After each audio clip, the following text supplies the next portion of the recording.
جی میں ہوں آپ کی ہوسٹ ندا ایمن. آج ہم ایک نئے ولاگ کے ساتھ آپ کی خدمت میں حاضر ہوئے ہیں. علاج ہربل ہیلتھ سینٹر سرگودا میں موجود ہوں. ڈاکٹر فیصل ہمارے ساتھ موجود ہیں جو کرونک ڈیزیز یعنی کہ ایسی بیماریاں جن کا علاج ممکن نہیں ڈاکٹر جواب دے دیتے ہیں اور جو ہے اس کا لا علاج قرار دی جاتی ہیں. ایسی بہت سی بیماریاں ہیں جن کا علاج جو ہے وہ ڈاکٹر فیصل نے اللہ تعالیٰ کے کرم سے جو ہے وہ کامیاب جو ہے وہ علاج کیا ہے اور ان کے پیشنٹ کی جو تعداد ہے وہ بڑھتی بھی جا رہی ہے اور لوگوں کا اعتماد جو ہے وہ ان پہ بڑھ رہا ہے. ہربل کی جو علاج ہے وہ پاکستان میں بہت کم ہی جو ہے ڈاکٹرز کرتے ہیں. تو آج کا جو بنیادی جو ہمارا ٹاپک ہے وہ ہے بے اولادی. پاکستان میں ایک بہت بڑی تعداد جو ہے نوجوانوں کی جن میں خواتین بھی ہیں اور مرد حضرات بھی ہیں وہ مختلف قسم کے جو ہیں وہ زنانہ اور مردانہ امراض میں مبتلا ہیں. شادی کے بعد ہی جو ہے وہ اس بیماری کا جو ہے پتہ چلتا ہے, اس سے پہلے جو ہے وہ ممکن نہیں ہے. تو ڈاکٹر فیصل سے ہم پوچھیں گے کہ آخر بے اولادی ہوتی کیا ہے. جی السلام علیکم. بسم اللہ الرحمن الرحیم. سب سے پہلے میں اپنا تعارف کراؤں گا اپنے ناظرین کے لیے. میرا نام ڈاکٹر محمد فیصل شہزاد ہے, doctor of natural medicine and doctor of traditional Chinese medicine ہوں میں. اور مجھے یہاں پہ سرگودا اور راولپنڈی میں کلینک بنائے ہوئے آلموسٹ 5 سال ہونے کو ہے. میں اس سے پہلے چائنا میں رہا ہوں 7-8 سال, اور وہاں سے میں نے TCM ٹریڈیشنل چائنیز میڈیسن کیا اور کافی چیزیں کی ہیں. تو جس چیز کو ہم نے فوکس کیا پاکستان کے اندر وہ ہیں کرونک ڈیزیزز. یہ بات میں اپنے ناظرین کو بتانا چاہوں گا کہ جو کرونک ڈیزیزز ہیں ان کو عام سادہ الفاظ میں ہم دائمی امراض بولتے ہیں, یا وہ بیماریاں جو ٹھیک نہیں ہوتی. آپ دیکھ لیں اپنے گرد و پیش بہت سارے لوگ جو ہیں وہ دوائیاں کھانے پر مجبور ہیں. وہ 20-20 سال تک بلڈ پریشر کی دوائیاں کھاتے ہیں اور الٹیمیٹلی گردے یا کوئی نہ کوئی ان کے سائیڈ افیکٹ سے وہ خراب ہو جاتے ہیں. ایک چھوٹا سا مسئلہ ہے بلڈ پریشر, اس کا اتنا لمبا علاج ہوتا ہے. اس کے علاوہ بہت سارے اور امراض ہیں جن کا کوئی علاج نہیں ہے. مثلا پتے میں پتھری ہو جائے, یا گردے فیل ہو جائیں, یا جگر کا مسئلہ بن جائے, جگر سکڑ جائے, ہیپاٹائٹس ہو جائے, بے اولادی ہے, فائبرائڈز ہوتے ہیں اس میں, اور کافی چیزیں ہوتی ہیں. مطلب ایسے امراض کا علاج نہیں ہے. میں نے ایک حدیث پڑھی تھی جس میں اس کا مفہوم یہ تھا کہ دنیا میں اللہ تعالیٰ نے کوئی ایسی بیماری پیدا نہیں کی جس کا علاج نہ ہو. تو اس کو سامنے رکھ کر پھر میں نے اپنا یہ کام سٹارٹ کیا اور کرونک ڈیزیزز کو میں نے فوکس کیا. تو ہمارے 2 سینٹرز ہیں سرگودا میں اور راولپنڈی میں. تو اس وقت ہم سرگودا میں بیٹھے ہیں. اب جو انہوں نے مجھ سے سوال کیا بے اولادی کیا ہے, بے اولادی بیسیکلی یہ سمجھ لیں کہ کسی کی شادی ہو اور 1 سال تک وہ پوری کوشش کریں اور اس کے باوجود اولاد نہ ہو تو اسے ہم بے اولادی کہتے ہیں. تو یہ ایک ایسا ایشو ہے اس وقت پاکستان میں کہ ڈاکٹرز جو ہیں وہ پورا زور لگاتے ہیں, پیشنٹ جو ہے وہ پورا اپنا زور لگاتا ہے, لیکن وہ ٹھیک نہیں ہوتے, ان کو پھل نہیں ملتا. اس کی ریزن صرف ڈائٹ ہے. یہ یاد رکھیں آپ لوگ جتنے بھی مجھے سن رہے ہیں, اگر آپ کو بے اولادی کا مسئلہ ہے تو اس کی جو کاز ہوگی, جو اس کی ریزن ہوگی, اس ریزن کی وجہ صرف ڈائٹ ہے. یہ یاد رکھیں, کوئی اور جراثیم نہیں ہوتا, کوئی کچھ نہیں ہوتا, صرف ڈائٹ. اگر مرد کی طرف چلا جائیں تو اس کے جو ایشوز آتے ہیں, ویریکوسیل ہو گیا یا ایزوسپرمی, اس کے پیچھے بھی خوراک کا ہی عمل دخل ہے. اسی طرح عورتوں میں PCOS کا مسئلہ ہو جاتا ہے, فائبرائڈ کو جاتا ہے, ہارمونل امبیلنس ہو جاتا ہے, اس کی وجہ بھی آپ کی خوراک ہی ہوتی ہے. لیکن جب مرض پیدا ہو جائے تو اس کو دوائیوں سے ٹھیک کیا جاتا ہے, اس کے بعد خوراک ٹھیک رکھنے سے کبھی وہ مسئلہ پیدا نہیں ہوتا. تو اس کے بعد اچھا ڈاکٹر صاحب, بات یہ کہ بے اولادی کے اسباب کیا ہیں؟ آج کل پاکستان میں کتنے فیصد جو ہے آبادی اس کا شکار ہے, اس بیماری کا؟ دیکھیں بے اولادی کے جو اسباب ہیں اس میں نے آپ کو ایک بات پہلے بتا دی ہے کہ سبب تو ڈائٹ ہے اور کوئی سبب ہے نہیں. اور میں ریسنٹلی ایک مثال دوں گا. راولپنڈی میں میرے پاس ایک کیس آیا اور انہوں نے کہا کہ 5 سال ہم نے سعودیہ میں رہ کے علاج کرایا ہے اور 10 سال کینیڈا میں رہ کے علاج کرایا ہے اور 21 سال اوورال ہو گئے ہیں, لیکن وہاں مطلب ان کے پاس اولاد نہیں ہوئی. اور جب میں نے ان کے سارے رپورٹس دیکھے تو انہیں امیچور فولیکلز یعنی 12ویں دن کا الٹرا ساؤنڈ کروانے کے بعد جو فولیکلز بنتے ہیں وہ امیچور تھے, ان کا سائز کم تھا, اور AMH ایک ہارمون ہوتا ہے, اینٹی ملیرین ہارمون ہوتا ہے, وہ بھی ان میں کم تھا. تو اس میں اسباب جو ہے بیسیکلی ہے ڈائٹ. اگر ہم فردر اس کو دیکھیں کہ عورتوں میں کیا اسباب ہو سکتے ہیں, مردوں میں کیا ہو سکتے ہیں, تو اس کی کلاسیفیکیشن کوئی اس طرح ہوگی. سپوز اگر ہم مرد لیتے ہیں تو مردوں میں یہ میں آپ کو بتاؤں کہ جو مین ایشو ہے وہ ہے ایزوسپرمیا. ایزوسپرمیا کو ہوتا ہے سپرم کا نہ بننا, اور اولیگوسپرمیا ہوتا ہے سپرم جو ہے وہ نارمل رینج سے کم ہونا. تو یہ 2 مین ریزنز ہوتی ہیں. باقی اس کے ساتھ اور اریکٹائل ڈسفنکشن اور اس قسم کے معاملات بھی ہوتے ہیں, وہ خیر ایک الگ چیز ہے. اور تیسری چیز جو ہوتی ہے پس کا آنا بہت زیادہ, یہ بھی ایک ریزن ہوتی ہے. اچھا, ہم جب ان کو ڈائگنوز کر رہے ہوتے ہیں تو اس میں ہم یہ دیکھتے ہیں کہ ایزوسپرمیا کیوں ہے, کہیں کوئی رکاوٹ تو نہیں. اور جو رکاوٹ ہوتی ہے اس کو ویریکوسیل وغیرہ یا ہائیڈروسیل ہم بولتے ہیں. ویریکوسیلز میں یعنی ویریکوز وینز بن جاتی ہیں, اس کی وجہ سے بلاکیج ہو جاتی ہے جس سے سپرم باہر نہیں آتا. یا سیمنیفیرس ٹیوبیولز ہوتی ہیں, اگر وہی نہ بنائیں تو یہ بھی بیسیکلی ہارمونل امبیلنس کی وجہ سے ہوتا ہے. اچھا, تو مردوں کا جب ہم علاج کرتے ہیں تو اس میں اگر تو اولیگوسپرمی ہو, سپرم کاؤنٹ کم ہو, تو وہ تو میڈیسن سے ہی ٹھیک ہو جاتا ہے. لیکن اگر ویریکوسیل کا مسئلہ ہے تو وہ ہم کچھ پروسیجرز ہیں وہ ہم بتاتے ہیں, اس طریقے سے ہم کرتے ہیں اور ساتھ میڈیسن دیتے ہیں, تو ویریکوسیل بھی ٹھیک ہو سکتا ہے. اور ایزوسپرمیا 100% قابل علاج ہے. ہمارے پاس بہت سارے پیشنٹ ایسے ٹھیک بھی ہو چکے ہیں. اچھا, اب آتے ہیں فیمیل کی طرف. فیمیلز میں جو موسٹ کامن چیزیں ہیں وہ ہے پولیسسٹک اوویرین ڈیزیز, PCOS یا PCOD. جو PCO ہے اس کے پیچھے بھی وجہ آپ کی ڈائٹ ہوتی ہے, اس میں ہارمونل امبیلنس ہوتا ہے, اور ساتھ دوسرا جو وجہ ہے فائبرائڈس. میری بات یاد رکھیے گا, پیشنٹ جب بھی ڈاکٹر کے پاس جاتی ہے تو ڈاکٹرز فائبرائڈ کا یہ آپریٹ کرتے ہیں. آپریٹ کرنے کے بعد یہ ریکرنٹ دوبارہ یعنی ہو جاتے ہیں. اور دوسرا فائبرائڈ ہو بھی تو ڈاکٹرز کہتے ہیں اس کے بنا بھی پریگننسی ہو جاتی ہے. یہ بہت کم لوگوں کو ہوتی ہے جہاں پہ وہ کسی ایک سائڈ پہ فائبرائڈ پڑا ہو, یا عموماً یوٹرس کے باہر کی سائڈ پہ ہو تو وہ اتنا وہ افیکٹ نہیں کرتا.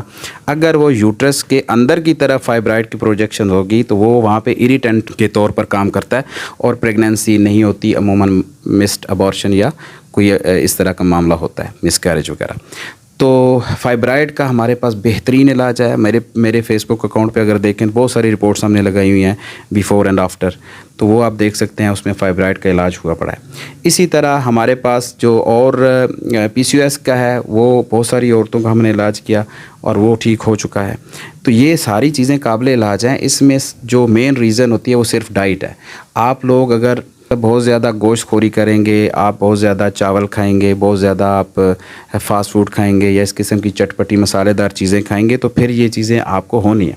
تو ہم جب علاج کرتے ہیں تو اس میں یہ چیزیں ہم بند کرتے ہیں, اور ساتھ ڈفرینٹ ڈائٹ اور قسم کی خوراک وہ پرسکرائب کرتے ہیں, اور ساتھ ہم علاج کرتے ہیں. تو اللہ کے فضل و کرم سے یہ ٹھیک ہو جاتا ہے. اچھا, یہ بتائیے گا ڈاکٹر صاحب, اب تک کتنے پیشنٹس کا آپ نے علاج کیا اور کتنے فیصد جو ہے وہ کامیاب ہوئے, بے اولادی سے جو ہے وہ اللہ تعالیٰ نے انہیں اولاد سے نوازا؟ جی, اس حوالے سے میں یہ کہنا چاہوں گا کہ پہلے ہم ان چیزوں کو کاؤنٹ کرتے ہوتے تھے, اور ہم ہر پیشنٹ کا فالو اپ بھی ہمارا ہوتا تھا, اور ہر پیشنٹ ہمارے کانٹیکٹ میں ہوتا تھا, تو ہم اسے فون پہ پوچھتے رہتے تھے. لیکن جب سے ہمارا کام تھوڑا سا الحمدللہ بڑھا ہے تو اس سے کیا ہوا کہ ہم سے یہ چیز اسکپ ہو گئی. اس کی کچھ اور وجہ بھی تھی. مثلا کچھ پیشنٹس تھے وہ فار ایگزامپل پریگننسی ہو گئی, پریگننسی ہونے کے بعد وہ پھر بتاتے ہی نہیں ہیں, وہ کہتے ہیں نظر لگ جاتی ہے. یہ بھی ہمارے ملک کا ایشو ہے.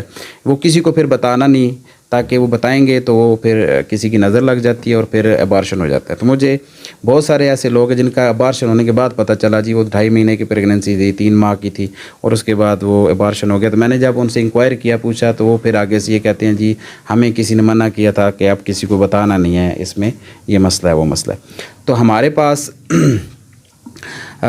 میرے حساب سے جو میرا آئیڈیا ہے کہ ہم نے تقریباً 50 کے اراؤنڈ ہوں گی, 40 to 50 جو بے اولاد تھیں, 10 سال 15 سال جن کا علاج چلتا رہا, تو ان کا ہم نے علاج کیا اور اللہ نے انہیں شفا دیا. اور کچھ ویڈیوز ہم نے ان کے انٹرویوز کی اپنے فیس بک اکاؤنٹ پہ ڈالی ہوئی بھی ہیں جن کے بچے پیدا ہوئے ہیں. اچھا یہ بتائیے گا کہ بے اولادی کا جو علاج ہے ایک کس ایج تک جو ہے وہ ممکن ہے؟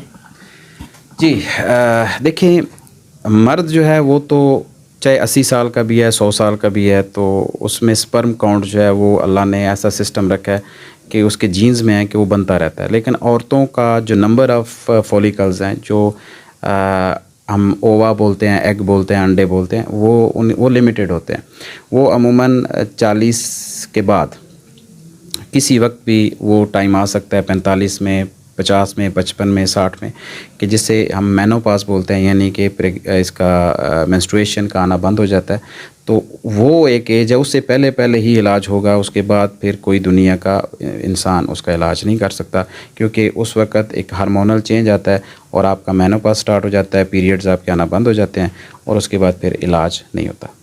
اچھا یہ بتائیے گا کہ بہت سے ایسے مریض ہیں جو دور دراز علاقوں میں رہتے ہیں اور باہر کے ممالک میں بھی رہتے ہیں، وہ اگر بے اولادی کا علاج کروانا چاہیں تو ان کے لیے کیا سہولت جو ہے وہ آپ دیتے ہیں؟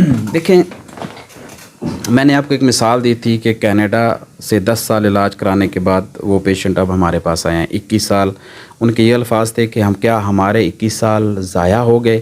تو میں نے پھر کیا کہنا تھا کہ دیکھیں، آپ نے جو وے آف ٹریٹمنٹ یوز کیا، آپ وہاں پہ سکسیس ریٹ تو دیکھیں نا. انہوں نے IVF کروایا، IUI کروایا، انہوں نے 21 سال مسلسل علاج کرائے، لیکن انہوں نے صرف ایک اسپیسیفک فیلڈ سے ہی علاج کروایا. انہوں نے کبھی اس کو چینج نہیں کیا کہ کہیں اور آلٹرنیٹ ہم ویز یوز کریں. تو بات پتہ کیا ہے اس میں، یہ بات یاد رکھیں کہ ہارمونز تھیراپیز ہمارے حساب سے لینا غلط ہے. ہم کہتے ہیں ہارمونز جو بنانے والا آرگن ہے اس کو ٹھیک کیا جائے، وہ اپنے ہارمونز خود پروڈیوس کرے، نہ کہ آپ اس کی ٹیکے یا گولیاں کھاتے رہیں. اگر ٹیکے گولیاں کھائیں گے تو وہ کیوں پروڈیوس کرے گا؟ اور جب وہ پروڈیوس نہیں کرے گا، آپ کی اووری یا ہارمون نہیں بنائے گی، تو پھر اس کا مطلب تو یہی ہوا نا کہ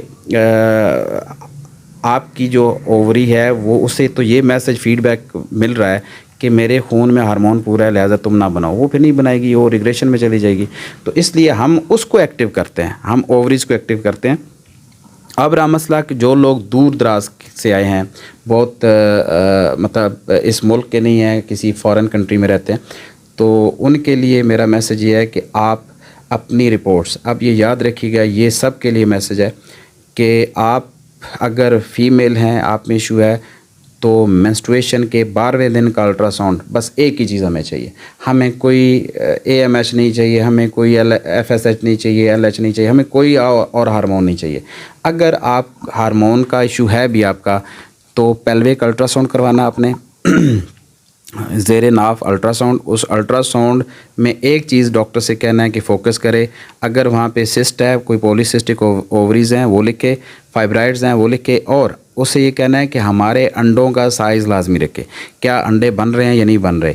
وہ آپ نے مینسز کے 12ویں دن کروانا ہے. اچھا ایک اور بات میں بتا دوں، کچھ عورتیں جب ہم یہ بتاتے ہیں تو مینسز ختم ہونے کے 12ویں دن جاتی ہیں. ایسا نہیں ہے. مینسز جس دن سٹارٹ ہوں گے وہ ڈے 1 کاؤنٹ کرنا ہے. اس دن پہلا دن ہوگا، ٹھیک اس کے 12ویں دن آپ نے الٹرا ساؤنڈ کرانا ہے. تو یہ جو رپورٹ ہے فیمیل کی، انہوں نے ہمیں واٹس ایپ کرنی ہے. ہمارے جو نمبرز دیے ہوئے ہیں اسکرین پر، تو اس پر آپ نے ہمیں واٹس ایپ کرنا ہے. پھر یہ جو واٹس ایپ ہوتے ہیں یہ پھر مجھے دکھائے جاتے ہیں جب میں فری ہوتا ہوں، پھر میں انہیں خود رپلائی کرتا ہوں. اور دوسرا، اگر وہ میل ہے تو میل 6 دن کا اس کا وقفہ ہو، 6 دن میٹنگ نہ ہوئی ہو، بیوی کے پاس نہ گیا ہو، اور 6 دن کے وقفے سے وہ سیمن انالیسس کرائے گا، تو وہ رپورٹ ہمیں بھیجیں گے. اس کے علاوہ اور کوئی کسی چیز کی ضرورت نہیں ہے. لیکن اگر سپرم کاؤنٹ بالکل نہیں آ رہے، 0 ہے، نل آ رہے ہیں، تو پھر اس وقت آپ سکروٹل الٹرا ساؤنڈ ایک ہوتا ہے وہ آپ کروائیں گے، جو ٹیسٹیکلز ہیں ان کا الٹرا ساؤنڈ. تو وہ کروانے کے بعد وہ بھی رپورٹ ہمیں بھیج دیں گے. انشاءاللہ پھر ہم آپ سے خود رابطہ کریں گے. اچھا یہ بتائیے گا، آپ سرگودا میں کے علاوہ جو ہے وہ مزید آپ کے کوئی کلینک یا ہاسپٹل ہیں جہاں آپ بیٹھتے ہیں، ٹائم دیتے ہیں؟ جی ہمارے 2 سینٹرز ہیں فی الحال. ایک راولپنڈی میں ہے اور ایک سرگودا میں ہے. جو راولپنڈی میں ہے وہ خواجہ کارپوریشن چوک پر ہے، اڈیالہ روڈ پر. تو وہاں پہ ایک چوک کے اوپر ہی فلورس مارک کی ہے، اس کے ساتھ ہماری نیکسٹ بلڈنگ میں علاج اربل ہیلتھ سینٹر کے نام سے موجود ہے. اور سرگودا میں اگر آپ آتے ہیں تو سیٹلائٹ ٹاؤن میں مبارک ہاسپٹل کی بیک سائڈ پہ الحرم ہاسپٹل کے بالکل سامنے علاج ہربل ہیلتھ سینٹر ہے. تو آپ جب چاہیں آ سکتے ہیں. لیکن ہماری ٹائمنگز سوموار سے جمعرات تک سرگودا میں 11 بجے سے لے کر شام 5 بجے تک. اور اسی طرح راولپنڈی میں ہفتہ اور اتوار 2 دن میں بیٹھتا ہوں صبح 11 بجے سے 5 بجے تک. اور جو ہمارے فون نمبرز ہیں یہ اسکرین پہ آ رہے ہوں گے, ان پر آپ کانٹیکٹ کر سکتے ہیں. بہت شکریہ جی. جی یہ تھے ڈاکٹر فیصل جو کہ بتا رہے تھے بے اولادی کے وجوہات اور ان کا علاج بھی ممکن ہے. ایسی خواتین و حضرات جو تھک چکے ہیں مہنگے مہنگے علاج کروا کے, آئی وی ایف اور دیگر جو ہے وہ علاج آزما چکے ہیں, ایک بار جو ہے وہ اپنی رپورٹس کے ساتھ ڈاکٹر فیصل کے پاس ضرور حاضر ہوں. علاج ہربل ہیلتھ سینٹر میں سرگودا اور راولپنڈی میں بیٹھتے ہیں, تو ان سے جو ہے وہ ایک بار اپنا چیک اپ ضرور کروائیں. آئندہ جو ہے وہ اگلے پروگرام میں مزید جو ہے کرونک ڈیزیز ہیں, ایسی بیماریاں جو لا علاج ہیں, اس کے حوالے سے ہم ڈاکٹر فیصل کے پاس دوبارہ حاضر ہوں گے.